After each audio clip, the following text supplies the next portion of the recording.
안녕하십니까? 오늘도 부처님의 자비로운 가르침을 함께 나누게 되어 참으로 기쁩니다. 오늘 아침에 한버보님께서 이런 고민을 털어놓으셨습니다. 스님, 저희 집 남편이 너무 고집이세요. 뭘 해도 자기 생각만 고집하고 제 말은 들으려 하지 않아요. 30년을 함께 살았는데도 여전히 변하지 않네요. 어떻게 해야 남편을 바꿀 수 있을까요? 이런 고민 한 번쯤은 해보셨을 것입니다. 직장에서 만나는 까다로운 상사, 말이 통하지 않는 동료, 고집불통인 가족, 이해할 수 없는 친구들. 분명히 저 사람만 조금 바뀌면 모든 게 해결될 텐데 왜 저렇게 완고하게 굴까요? 밤새워 고민해보고 온갖 방법을 다 써봐도 상대방은 꿈쩍도 하지 않습니다.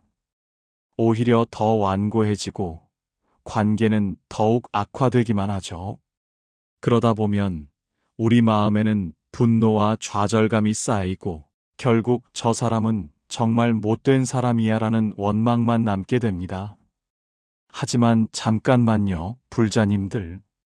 혹시 우리가 처음부터 잘못된 방향으로 가고 있는 것은 아닐까요? 다른 사람을 바꾸려고 애쓰는 것 자체가 고통의 시작일지도 모릅니다. 부처님께서는 이미 2500년 전에 이런 우리의 고민을 꿰뚫어 보고 계셨습니다. 그리고 우리가 상상도 못한 지혜로운 해답을 제시해 주셨죠. 오늘은 부처님의 가르침을 통해 나와 맞지 않는 사람들과 어떻게 지혜롭게 관계를 맺을 수 있는지 4가지 핵심 포인트로 나누어 말씀드리겠습니다. 첫째, 왜 다른 사람을 바꾸려는 마음 자체가 고통의 뿌리인지. 둘째, 모든 존재가 각자의 업과 인연을 따라 살아가고 있다는 깊은 이치. 셋째, 상대방을 있는 그대로 받아들이는 자비의 힘. 넷째, 내 마음의 평화를 지키면서도 지혜롭게 관계를 이어가는 실천 방법. 이 4가지를 깊이 이해하고 실천한다면 불자님들의 인간관계에서 오는 고통이 크게 줄어들 것입니다. 그리고 놀랍게도 우리가 바뀌면 상대방도 자연스럽게 변화하게 됩니다. 지금부터 천천히 마음을 열고 들어보시기 바랍니다. 첫 번째로, 왜 다른 사람을 바꾸려는 마음 자체가 고통의 뿌리인지 살펴보겠습니다. 많은 분들이 이런 경험을 하셨을 겁니다. 남편에게 당신은 왜 그렇게 고집이세요? 라고 말하면 남편은 나는 원래 이런 사람이야 라고 대답합니다. 자녀에게 너는 왜 그렇게 게으르니? 라고 하면 엄마는 왜 자꾸 잔소리야? 라고 반발하죠. 우리가 상대방을 바꾸려고 할 때마다 상대방은 더욱 자신의 모습에 집착하게 됩니다. 이것은 마치 물을 움켜쥐려고 할수록 물이 손가락 사이로 빠져나가는 것과 같습니다. 법구경에서 부처님께서는 이렇게 말씀하셨습니다. 모든 존재는 자신의 업에 따라 행한다. 타인을 바꾸려 하지 말고 자신을 바꾸라. 이 말씀의 깊은 뜻을 이해해 보겠습니다. 우리가 다른 사람을 바꾸려고 하는 마음의 바탕에는 무엇이 깔려 있을까요? 바로 내가 옳고 상대방이 틀렸다는 아상, 즉 자아에 대한 집착입니다. 내가 보기에는 분명히 상대방이 잘못하고 있는데 왜 고치려 하지 않을까요? 내 말이 분명히 맞는데 왜 듣지 않을까요?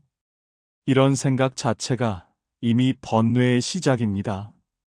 선종의 육조해능 대사께서는 이런 말씀을 남기셨습니다. 남의 잘못을 보는 마음이 있으면 자기 마음이 이미 잘못된 것이다. 이 말씀이 처음에는 이해가 안 되실 수도 있습니다. 분명히 상대방이 잘못하고 있는데 내가 그것을 보는 것이 왜 잘못인가요? 하지만 여기에 깊은 지혜가 숨어 있습니다. 우리가 상대방의 잘못을 본다고 생각할 때 사실은 내 마음속의 기준으로 상대방을 재단하고 있는 것입니다. 내 가치관, 내 경험, 내 생각을 절대적 기준으로 삼아서 상대방을 판단하고 있는 거죠. 예를 들어 보겠습니다. 어떤 남편은 집에 와서 바로 TV를 켜고 누워 있습니다. 부인은 집에 오면 가족과 대화를 해야지 왜 TV만 보냐고 생각합니다.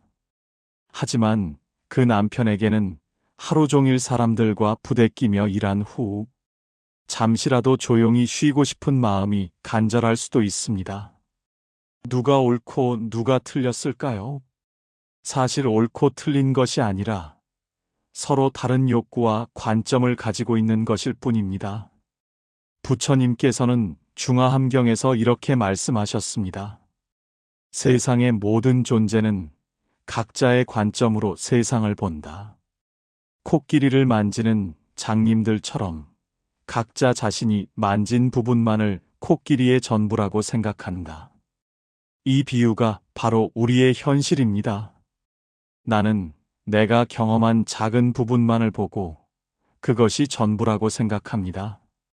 상대방도 마찬가지로 자신의 작은 경험을 전부라고 생각하고 있죠. 그런데 우리는 자꾸 상대방에게 내가 만진 이 부분이 진짜 코끼리야, 내가 만진 그것은 가짜야라고 주장하고 있는 것입니다.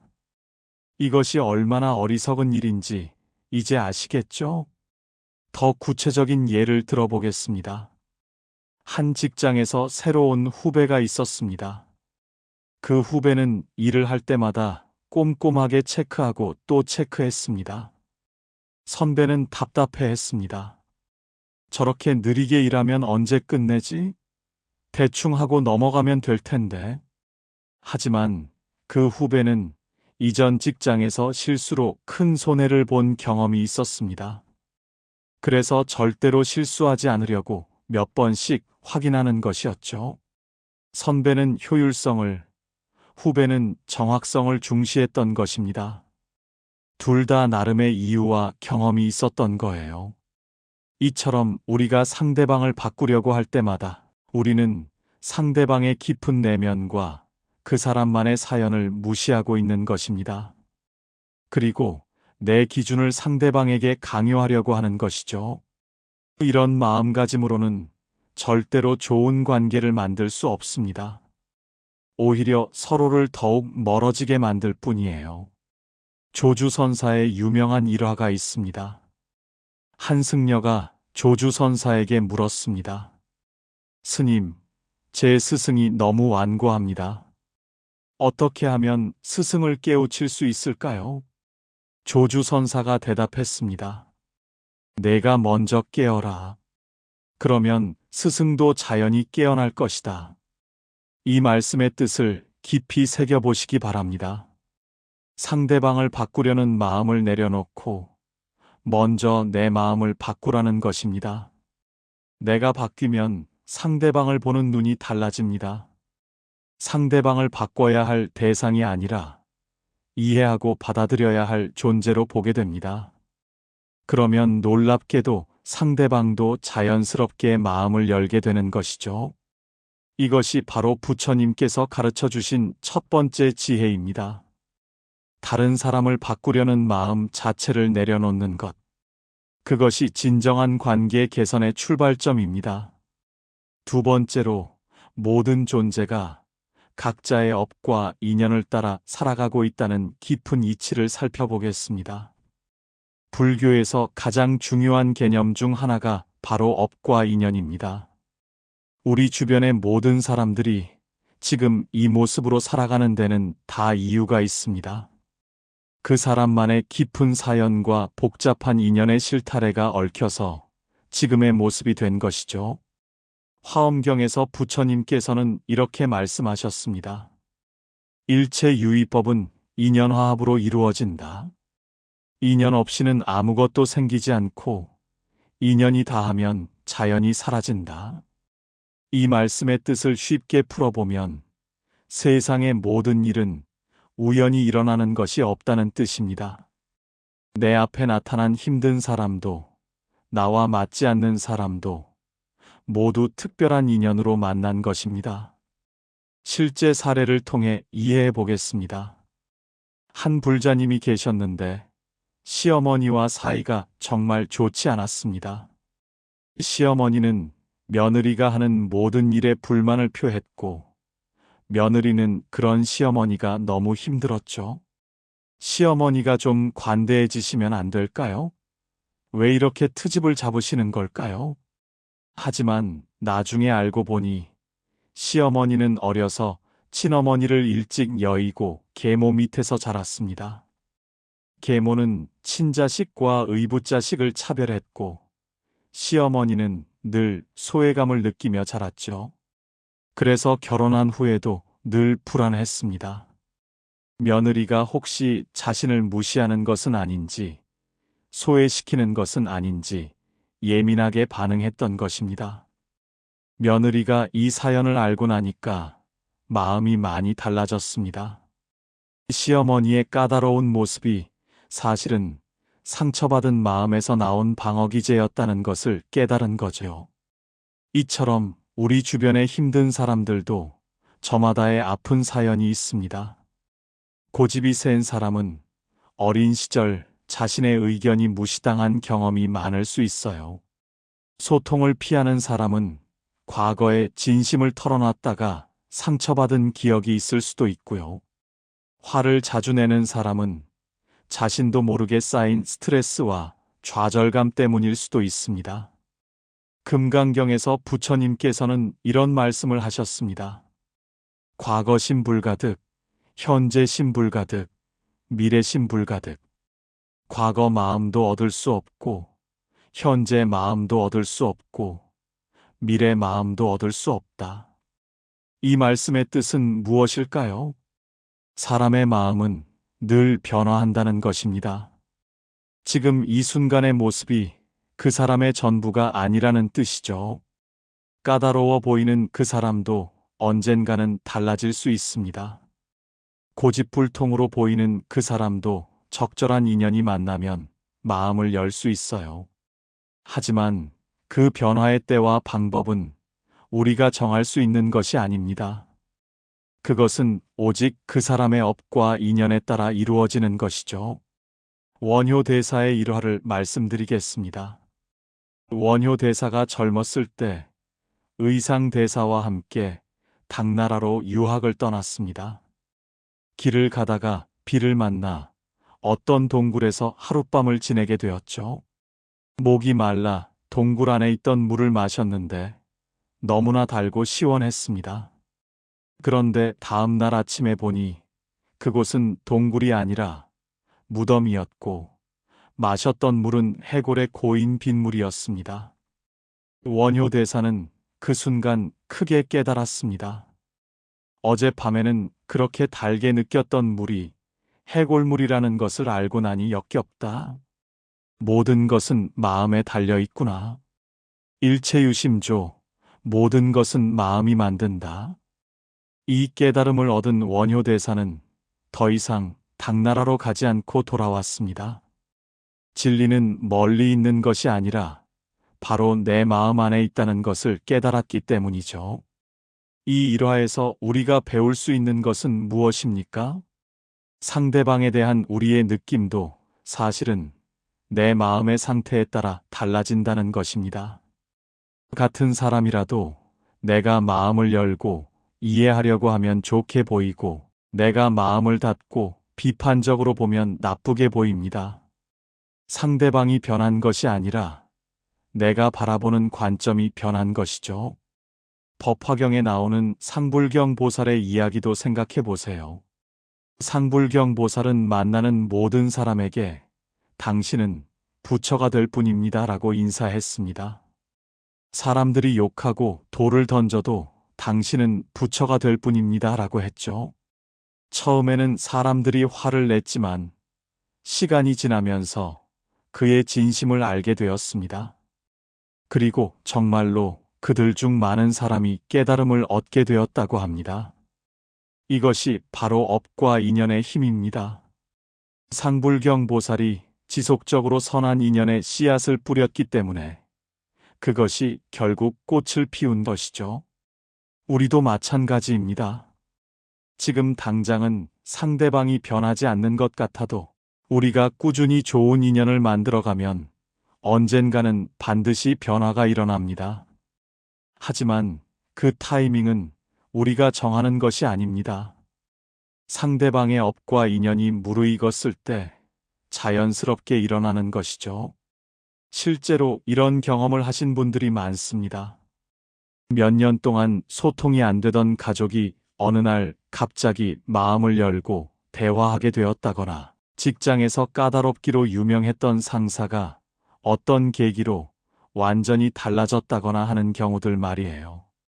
그때 우리가 할 일은 조급하게 변화를 재촉하는 것이 아니라 묵묵히 좋은 인연을 만들어가는 것입니다. 상대방의 업과 인연을 존중하면서 내가 할 수 있는 최선을 다하는 것이죠. 이것이 바로 부처님께서 가르쳐 주신 두 번째 지혜입니다. 모든 존재는 각자의 업과 인연을 따라 살아가고 있다는 것을 깊이 이해하고 받아들이는 것. 그것이 진정한 지혜로운 관계의 바탕입니다. 세 번째로, 상대방을 있는 그대로 받아들이는 자비의 힘에 대해 말씀드리겠습니다. 자비는 불교의 가장 핵심적인 가르침 중 하나입니다. 하지만 많은 분들이 자비를 단순히 착하게 대하는 것 정도로 이해하고 계십니다. 물론 그것도 자비의 한 면이지만 진정한 자비는 훨씬 깊고 강력한 힘을 가지고 있어요. 법구경에서 부처님께서는 이렇게 말씀하셨습니다. 원한을 원한으로 갚으면 원한은 절대 끝나지 않는다. 원한을 자비로 갚을 때 비로소 원한이 끝난다. 이것은 영원불변의 진리이다. 이 말씀을 처음 들으면 그런 이상적인 얘기가 현실에서 가능할까? 하고 의문을 갖게 됩니다. 하지만 실제로 자비의 힘을 경험해 본 사람들은 그 놀라운 효과를 잘 알고 있어요. 구체적인 사례를 말씀드리겠습니다. 한 회사에 정말 까다로운 부장님이 계셨습니다. 직원들은 모두 그 부장님을 피했고 누구도 그분과 가까이 지내려 하지 않았죠. 그런데 새로운 김 대리는 달랐습니다. 김 대리는 불교를 공부하는 분이었는데 부장님을 대할 때마다 마음속으로 이렇게 생각했습니다. 이분도 분명히 고민이 많으실 거야. 집에서는 어떤 아버지일까? 어떤 남편일까? 혹시 건강상 문제가 있는 것은 아닐까? 그리고 부장님이 화를 내셔도, 지나치게 까다롭게 굴어도 절대로 맞서지 않았습니다. 대신 부장님께서 완벽을 추구하시는 것 같습니다. 더 좋은 결과를 위해서 신경 써주셔서 감사합니다 라고 말했죠. 처음에는 부장님도 의아해 하셨지만 점점 김 대리에게 마음을 열기 시작했습니다. 그리고 어느 날 부장님이 김 대리에게 이런 말씀을 하셨습니다. 김 대리, 사실 나도 이렇게 까칠하게 굴고 싶지 않아. 하지만 집에서는 아내한테 무시당하고 건강도 좋지 않고 스트레스를 어디다 풀지 모르겠어서 직장에서 예민하게 굴게 되는 것 같아. 그때부터 부장님은 완전히 달라지셨습니다. 직원들에게도 훨씬 따뜻하게 대하시고 업무 분위기도 좋아졌죠. 이것이 바로 자비의 힘입니다. 상대방을 적으로 보지 않고 같은 고통을 겪는 중생으로 바라볼 때 나타나는 기적입니다. 관세음 보살의 자비에 대한 가르침을 살펴보겠습니다. 관세음 보살은 중생들의 고통 소리를 들으시는 분이라고 하죠. 여기서 중요한 것은 관세음 보살이 중생들을 판단하지 않으신다는 것입니다. 저 사람은 착하니까 도와주고 저 사람은 나쁘니까 외면해야지가 아니라 고통받는 모든 존재를 차별 없이 자비롭게 보살피십니다. 우리도 마찬가지입니다. 나와 맞지 않는 사람을 볼 때 저 사람이 나쁘다고 판단할 것이 아니라 저 사람도 나처럼 고통받고 있구나 라고 생각해 보세요. 실제로 힘든 성격을 가진 사람들을 깊이 관찰해 보면 대부분 내면에 상처가 있습니다. 화를 잘 내는 사람은 자신의 감정을 제대로 처리할 방법을 몰라서 그런 경우가 많아요. 소통을 피하는 사람은 과거에 상처받은 경험 때문에 방어벽을 쌓은 것일 수도 있고요. 달라이 라마께서 이런 말씀을 하셨습니다. 나에게 해를 끼치는 사람이야말로 나의 인내심을 기르는 최고의 스승이다.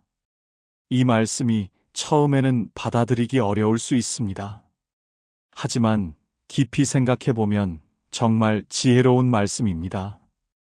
좋은 사람을 대할 때는 누구나 자비롭게 대할 수 있어요. 하지만 나에게 힘들게 하는 사람을 자비롭게 대하는 것, 그것이야말로 진정한 수행입니다. 그런 사람을 통해서 우리는 진짜 자비가 무엇인지 배우게 되고 내 마음의 한계를 뛰어넘는 경험을 하게 됩니다. 구체적으로 자비를 실천하는 방법을 말씀드리겠습니다. 첫째, 상대방의 입장에서 생각해 보는 것입니다. 만약 내가 저 사람의 처지라면 어떨까? 저 사람에게는 어떤 사연이 있을까? 둘째, 상대방의 좋은 면을 찾아보는 것입니다. 아무리 힘든 사람이라도 반드시 좋은 면이 있어요. 그것을 의식적으로 찾아보고 인정해 주는 것입니다. 셋째, 상대방의 행동과 그 사람 자체를 분리해서 보는 것입니다. 저 사람의 행동은 마음에 안 들지만 저 사람 자체는 소중한 존재다라고 생각하는 거죠. 넷째, 마음속으로 상대방을 위해 기도해 주는 것입니다. 저분이 고통에서 벗어나시기를, 행복하시기를이라고 진심으로 빌어주세요. 이런 자비의 마음으로 상대방을 대하면 놀라운 변화가 일어납니다. 우선 내 마음이 평화로워집니다. 분노나 원망 대신 자비로운 마음이 자리 잡게 되죠. 그리고 이런 내 마음의 변화는 반드시 상대방에게도 전달됩니다. 사람들은 누군가 자신을 진심으로 이해하고 받아들여 주는 것을 본능적으로 느낄 수 있어요. 밀라레파 존자의 일화를 소개해 드리겠습니다. 밀라레파 존자가 동굴에서 수행하고 있을 때 악한 마귀들이 나타나서 온갖 괴롭힘을 주었습니다. 보통 사람들은 그런 마귀들을 쫓아내려고 했겠지만 밀라레파 존자는 달랐습니다. 마귀들아, 너희도 고통받는 존재구나. 내가 차를 끓였으니 함께 마시자. 이렇게 자비로운 마음으로 대하자 마귀들이 모두 사라졌다고 합니다. 이것은 비단 옛날 이야기만이 아닙니다. 우리 일상에서도 얼마든지 일어날 수 있는 일이에요. 직장에서 까다로운 동료를, 집에서 이해할 수 없는 가족을 자비로운 마음으로 대해보세요. 상대방을 바꾸려 하지 말고 있는 그대로 받아들이되 자비로운 마음으로 대하는 것입니다. 그러면 분명히 관계에 변화가 일어날 것입니다. 설령 상대방이 당장 변하지 않더라도 적어도 내 마음은 평화로워질 거예요. 이것이 바로 부처님께서 가르쳐 주신 세 번째 지혜입니다. 상대방을 있는 그대로 받아들이는 자비의 힘. 그것이 진정한 관계 변화의 열쇠입니다. 네 번째로, 내 마음의 평화를 지키면서도 지혜롭게 관계를 이어가는 실천 방법을 말씀드리겠습니다. 지금까지 상대방을 이해하고 받아들이는 것에 대해 말씀드렸는데, 그렇다고 해서 무조건 참고 견디기만 하라는 뜻은 아닙니다. 부처님의 가르침은 언제나 중도입니다. 지나치게 맞서는 것도, 지나치게 참는 것도 모두 극단이죠. 지혜로운 관계 관리는 자비와 지혜를 균형 있게 사용하는 것입니다. 중화함경에서 부처님께서는 이렇게 말씀하셨습니다. 지혜롭지 못한 자비는 오히려 해가 될 수 있고, 자비롭지 못한 지혜는 냉정할 뿐이다. 자비와 지혜가 함께할 때 진정한 도움이 된다. 구체적으로 어떻게 실천할 수 있는지 단계별로 말씀드리겠습니다. 첫 번째 단계는 내 마음의 평정을 유지하는 것입니다. 상대방이 아무리 화를 내고 까칠하게 굴어도 내가 그것에 휘말리면 안 됩니다. 내 마음이 흔들리면 지혜로운 대응을 할 수 없어요. 이때 도움이 되는 방법은 호흡 명상입니다. 상대방이 나를 화나게 하는 말을 할 때 즉시 반응하지 말고 깊게 3번 숨을 쉬어보세요. 그리고 마음속으로 이렇게 말해보세요. 이것도 지나갈 것이다. 저 사람도 고통받고 있구나. 두 번째 단계는 상황을 객관적으로 파악하는 것입니다. 감정에 휘말리지 말고 지금 상황이 정확히 무엇인지 차근차근 살펴보세요. 상대방이 정말로 나에게 해로운 일을 하고 있는지 아니면 단순히 내가 마음에 들지 않아 하는 것인지 구분해야 합니다. 예를 들어 상사가 일을 꼼꼼히 체크하는 것은 나를 괴롭히려는 것이 아니라 업무의 질을 높이려는 것일 수 있어요. 남편이 집에서 조용히 있으려는 것도 나를 무시하는 것이 아니라 정말로 피곤해서일 수 있고요. 세 번째 단계는 적절한 경계를 설정하는 것입니다. 자비롭게 대한다는 것이 모든 것을 참고 견딘다는 뜻은 아닙니다. 자신을 보호하고 존중받을 권리도 있는 거죠. 만약 상대방의 행동이 정말로 해롭다면 단호하지만 자비로운 방식으로 경계를 표현해야 합니다. 당신의 마음은 이해하지만 이런 방식으로는 대화하기 어렵겠습니다라고 말할 수 있어요. 네 번째 단계는 건설적인 소통 방법을 사용하는 것입니다. 상대방을 비난하거나 공격하지 말고 내 느낌과 필요를 표현하세요. 당신이 틀렸다 대신 나는 이렇게 느껴진다라고 말하는 것입니다. 실제 대화 예시를 들어보겠습니다. 잘못된 방식 당신은 항상 내 말을 무시해. 올바른 방식 내가 말할 때 들어주시면 정말 고마울 것 같아요. 잘못된 방식 당신은 너무 고집이세요. 올바른 방식 서로 다른 의견을 조율해 나가면 좋겠어요. 이런 식으로 상대방을 공격하지 않으면서도 내 입장을 분명히 전달할 수 있습니다. 다섯 번째 단계는 필요할 때는 거리를 두는 지혜입니다. 모든 관계를 가까이 유지할 필요는 없어요. 어떤 사람들과는 적당한 거리를 두고 지내는 것이 서로에게 좋을 수 있습니다. 이것을 냉정하다고 생각할 필요는 없습니다. 오히려 서로를 존중하는 지혜로운 방법이에요. 마음속으로는 상대방을 이해하고 자비롭게 생각하되 실제로는 적절한 거리를 유지하는 것입니다. 여섯 번째 단계는 꾸준한 자기 수행입니다. 다른 사람을 바꾸려 하지 말고 끊임없이 내 마음을 닦아가세요. 매일 조금씩이라도 명상하고 불경을 읽고 자비심을 기르는 노력을 해보시기 바랍니다. 내가 변하면 세상이 변한다는 것을 잊지 마세요. 내 마음이 평화로우면 주변 사람들도 자연스럽게 편안해집니다. 구체적인 실천 방법을 몇 가지 더 제안드리겠습니다. 첫째, 매일 아침 이런 다짐을 해보세요. 오늘 만나는 모든 사람을 부처님처럼 대하겠습니다. 비록 그들이 완벽하지 않더라도 나 역시 완벽하지 않으니까요. 둘째, 힘든 사람을 만났을 때는 즉시 이렇게 생각해 보세요. 이 사람이 내게 인내를 가르쳐 주고 있다. 고마운 스승이다. 셋째, 잠자리에 들기 전에 하루를 돌아보면서 누군가에게 화를 낸 일이 있다면 마음속으로 사과하고 용서를 구하세요. 넷째, 특히 힘든 사람이 있다면 그 사람을 위해 매일 기도해 주세요. 그분이 행복하시고 고통에서 벗어나시기를이라고 진심으로 빌어주시기 바랍니다.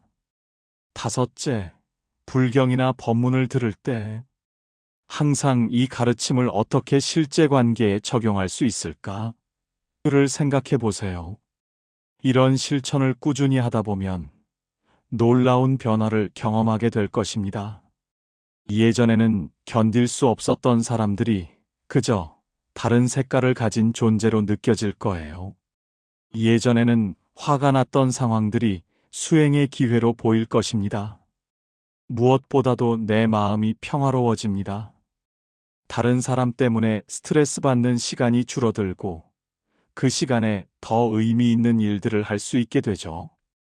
법정 스님께서 이런 말씀을 남기셨습니다. 아름다운 사람을 만나면 아름다워지고 추한 사람을 만나면 추해진다고 생각하지만 사실은 내가 아름다우면 모든 사람이 아름답고 내가 추하면 모든 사람이 추해 보이는 것이다. 이것이 바로 핵심입니다. 상대방을 바꾸려 하지 말고 내 마음을 바꾸세요. 내가 자비로우면 상대방도 자비로워 보이고 내가 평화로우면 상대방과의 관계도 평화로워집니다. 이것이 바로 부처님께서 가르쳐 주신 네 번째이자 마지막 지혜입니다. 내 마음의 평화를 지키면서도 지혜롭게 관계를 이어가는 실천 방법. 그것이 진정한 해탈의 길입니다. 불자님들, 오늘 말씀드린 네 가지 핵심 포인트를 다시 한번 정리해 드리겠습니다.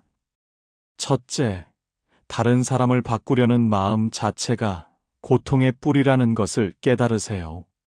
상대방을 바꾸려 할수록 관계는 더욱 악화됩니다. 그 마음을 내려놓는 것이 모든 변화의 시작입니다. 둘째, 모든 존재가 각자의 업과 인연을 따라 살아가고 있다는 것을 받아들이세요. 상대방의 모습에도 다 이유가 있습니다. 그것을 존중하고 이해하려고 노력해 보세요. 셋째, 상대방을 있는 그대로 받아들이는 자비의 마음을 길러보세요. 판단하지 말고 같은 고통을 겪는 중생으로 바라보세요. 그 자비의 힘이 기적을 만들어냅니다. 넷째, 내 마음의 평화를 지키면서도 지혜롭게 관계를 관리하는 방법을 익히세요. 자비와 지혜의 균형, 그것이 진정한 해법입니다. 이 네 가지를 꾸준히 실천하시면 불자님들의 인간관계가 크게 개선될 것입니다. 무엇보다도 내 마음이 평화로워질 거예요. 그리고 그 평화로운 마음이 주변 사람들에게도 전해져서 모든 관계가 자연스럽게 좋아질 것입니다. 오늘 이 말씀이 불자님들께 도움이 되셨기를 간절히 바랍니다. 좋아요 버튼을 눌러주시고 댓글로 여러분의 경험담도 나눠주시면 더욱 감사하겠습니다. 다른 분들에게도 이 지혜가 전해질 수 있도록 구독과 알림 설정도 부탁드립니다. 오늘 이 자리에서 나눈 부처님의 지혜가 모든 중생들에게 전해져서 세상의 모든 관계가 자비와 지혜로 가득하기를 서원합니다. 모든 존재가 고통에서 벗어나 진정한 행복을 누리기를 간절히 기원합니다. 옴 마니 파드메 훔 사바